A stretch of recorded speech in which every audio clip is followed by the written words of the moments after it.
आणि पश्चिम आशियामध्ये आखातामध्ये सुरू असलेल्या युद्धाचा मुंबईतल्या सर्वसामान्य कुटुंबियांना फटका बसतोय। घर खर्चासाठी आता महिलांना करावी लागते कसरत। अपुऱ्या गॅस पुरवठ्यामुळे महिला त्रस्त झाल्यात। दादरच्या खेडगल्ली चाळीतून याचा आढावा घेतला आमचे प्रतिनिधी जय पवार यांनी।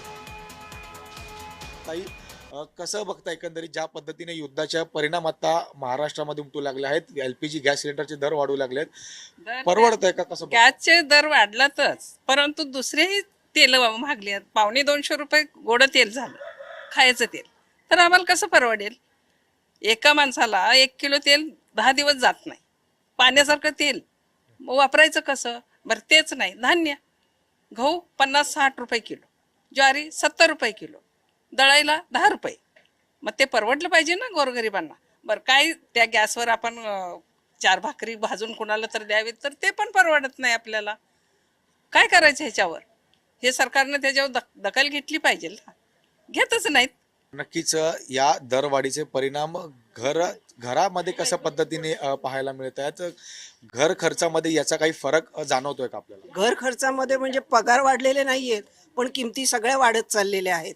फक्त गॅस सिलेंडरच नाही, त्याच्यामुळे इतरही सगळ्यावर परिणाम होतोय आणि सगळ्याच गोष्टी एकंदर वाढलेल्या आहेत। आता गॅस नुसता पहिल्यांदा काय होतं, बुक केला गॅस, सकाळी बुक केला संध्याकाळी आम्हाला मिळायचा, पण आता परिस्थिती अशी आहे की आता गॅस येतातच आहेत मुळात कमी, तर त्याच्यामुळे गॅस मिळताना पण त्रास होतोय आणि काही धान्य वगैरे ह्याच्यामुळे घ्यायला गेलं तर तेही खूप महाग झालेलं आहे।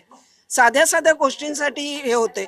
साधं तुम्ही म्हणजे आपण जरी बसला जायला गेले तरी काल मी असं ऐकलं की बस सुद्धा सीएनजी नाहीये म्हणून कमी सोडले, टॅक्सी सुद्धा सीएनजी भरत नाही म्हणून कमी सोड, म्हणजे सगळ्याच गोष्टी हा प्रॉब्लेम व्हायला लागले। मग सगळेच पैसे वाढणार आहेत, पण याच्याप्रमाणे पगार वाढणार आहेत का? सरकार सांगतंय की कोणती ते हे कमी नाहीये, पण ही खरंच कमी नाहीये का?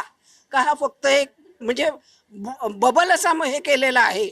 याच्यामध्ये हे सर्वसामान्यांना कळत नाहीये। ज्या पद्धतीने एलपीजी गॅसचे दर वाढले आहेत, त्याचबरोबर त्याचा पुरवठा सुद्धा कमी झाला आहे, यामुळे एक सर्वसामान्यांच्या घरावरती सुद्धा अशा पद्धतीने यामुळे परिणाम होताना सुद्धा आपल्याला पाहायला मिळतात। राजेश धोत्रेसह मी जय पवार, जय महाराष्ट्र न्यूज, मुंबई।